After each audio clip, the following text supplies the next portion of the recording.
Este estudio, desde nuestro punto de vista, era necesario para arrojar más información sobre el estado actual del acceso a los medicamentos huérfanos en España y cómo su acceso ha ido evolucionando a lo largo de la implementación de la legislación europea sobre medicamentos huérfanos y además estimar el tiempo de duración para el proceso de comercialización y financiación e impresión. ¿Y por qué es importante? Porque en este momento estamos en un momento crítico sobre política farmacéutica y sobre todo sobre las conversaciones alrededor de sistemas de precio y financiación y evaluación de medicamentos y más concretamente de medicamentos huérfanos. ¿Y estos medicamentos huérfanos cuánto representan del gasto farmacéutico? Hay varios estudios que lo ponen alrededor, que lo estiman en el error del 6-7% del gasto farmacéutico total, por lo tanto no es una cifra baladí. Y además tenemos que tener en cuenta las características de los medicamentos huérfanos, que por una parte existe incertidumbre sobre su efectividad clínica en la práctica clínica y también su incertidumbre sobre el impacto económico. Por lo tanto, con todo esto creo que es muy importante analizar el acceso a los medicamentos huérfanos en España, más concretamente.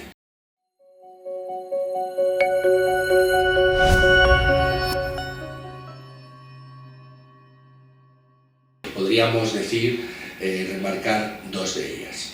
¿Cómo estamos en España en relación al acceso de medicamentos huérfanos?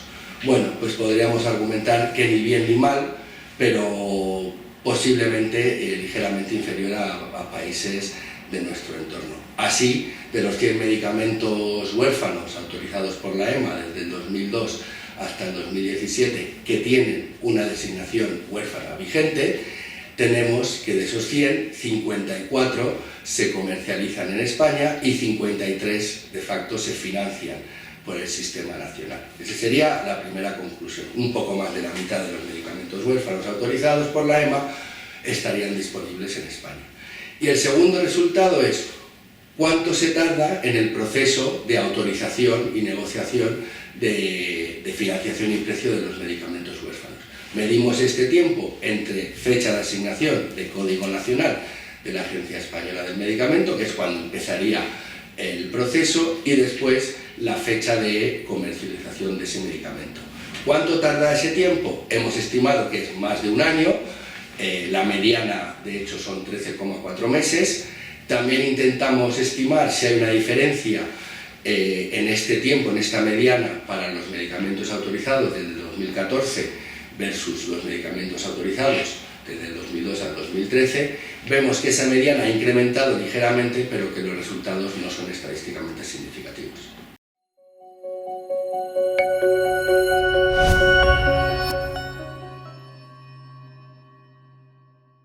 Bueno, desde mi punto de vista, las condiciones actuales de acceso a los medicamentos huérfanos en España demuestran la complejidad del tema. ¿Vale? Por una parte, tenemos unas restricciones presupuestarias, eso no se puede obviar, los recursos son los que son, pero por otra parte también no podemos obviar los magníficos beneficios que han traído a los pacientes y a sus familiares el desarrollo de medicamentos huérfanos por parte del sector privado. Pero desde mi punto de vista, la tensión o el problema es que estamos mandando señales diferentes a los investigadores y a la industria privada sobre las prioridades de los sistemas sobre medicamentos huérfanos. ¿Y por qué digo esto? Digo esto porque por una parte vemos como en el año 2002 se introduce la legislación europea de medicamentos huérfanos en línea con la legislación americana, que precisamente presupone que el desarrollo de medicamentos huérfanos necesitan incentivos adicionales porque si no estos medicamentos huérfanos no serían desarrollados. Por lo tanto, a nivel Europa estamos dando una señal que los medicamentos huérfanos pueden ser prioritarios a la hora de investigar. Estas ayudas van en forma de ayuda a la I+D, pero también un posible premio comercial de exclusividad de mercado si al final consigues lanzar el medicamento huérfano. Esto a nivel europeo. Pero ¿qué pasa a nivel Estado miembro, que son los que manejan los recursos limitados?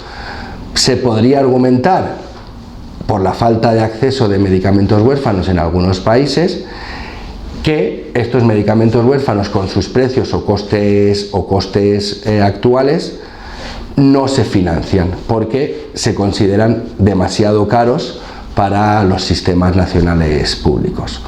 Por lo tanto, en Europa estamos diciendo que los huérfanos son una prioridad, pero por otra, la tensión está que a nivel país hay una desigualdad en el acceso y hay una restricción en el acceso a medicamentos huérfanos por temas presupuestarios.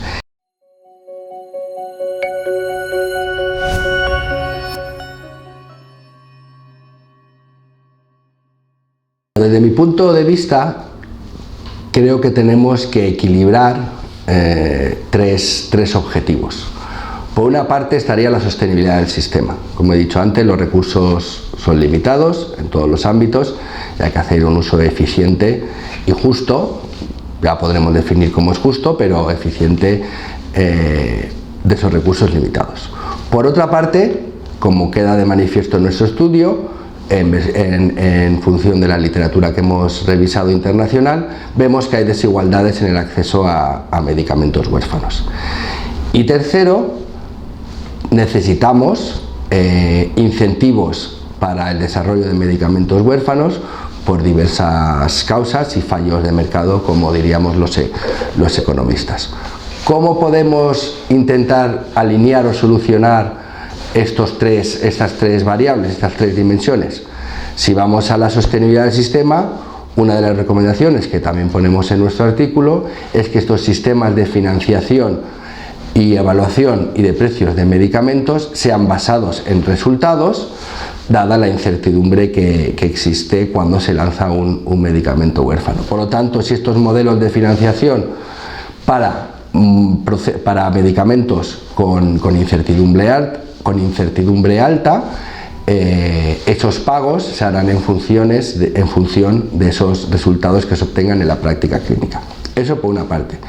¿Cómo podemos reducir desigualdades en el acceso a medicamentos huérfanos? Bueno, podemos aprender de la experiencia internacional y sobre todo de esos países que tienen un mejor acceso a estos medicamentos huérfanos e intentar homogeneizar el acceso a medicamentos huérfanos para esos mejores países, con esos países con acceso más alto, y también homogeneizar esos tiempos de demora entre que un medicamento queda autorizado por la Agencia Europea del Medicamento y esté disponible para los pacientes.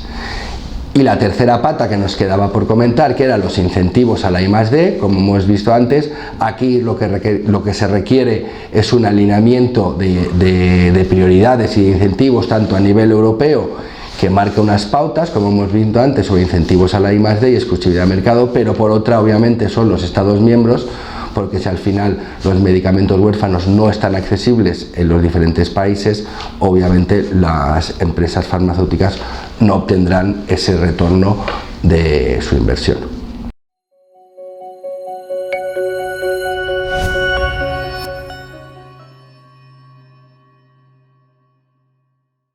Que solo un 50% de los medicamentos huérfanos autorizados por la EMA estén disponibles en España es, desde mi punto de vista, el cúmulo de ciertas razones que son muy complejas. En nuestro artículo ponemos de manifiesto tres razones o tres factores que afectan al acceso de medicamentos huérfanos tanto en España como en los países de nuestro entorno. La primera causa sería el alto coste por paciente o por año para estas enfermedades raras y su impacto presupuestario esperado. La segunda razón sería los modelos o los sistemas de financiación, de precios y de evaluación económica que también determinan el acceso a los medicamentos en general y también a los medicamentos huérfanos. Y el tercer factor que identificamos en nuestro artículo que va a afectar al acceso a los medicamentos huérfanos va a ser el uso o no de estos nuevos modelos o esquemas de financiación basados en resultados. Estas serían las tres causas, pero al final, tres posibles causas, pero al final la decisión final de financiar un medicamento huérfano o no financiarlo va a ser el Estado miembro, el país o la aseguradora, según el modelo sanitario que tengan. Y este pagador, que obviamente en los países, en España, en nuestro entorno, no es el paciente, es una tercera agencia, en este caso obviamente el Ministerio, las comunidades autónomas, son los que deciden cómo se va a financiar ese medicamento huérfano y para qué pacientes se va a financiar. También es cierto que sabemos de casos que por diferentes razones los laboratorios de los medicamentos huérfanos sencillamente o por muchas razones no piden comercializar ese medicamento huérfano en España y por lo tanto no se empieza un proceso de negociación porque el laboratorio farmacéutico por las razones que sean no lo quiere comercializar en España.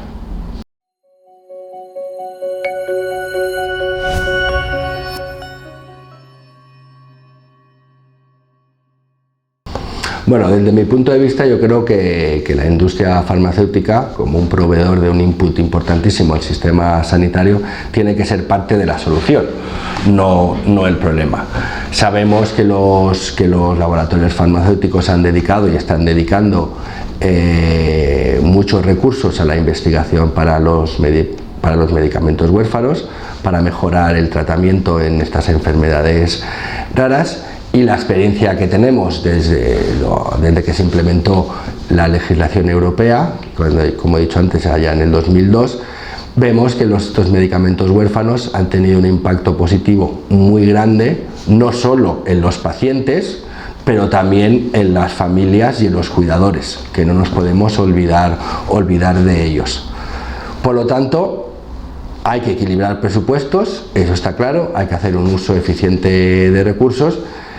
Y desde mi punto de vista lo que quiero repetir es que hay que alinearse todos en la misma dirección, remar todos juntos, pero con respeto y confianza para que podamos mejorar el acceso a los medicamentos huérfanos en España, que así puedan mejorar la calidad de vida de los pacientes, pero siempre teniendo en cuenta que los recursos van a ser limitados.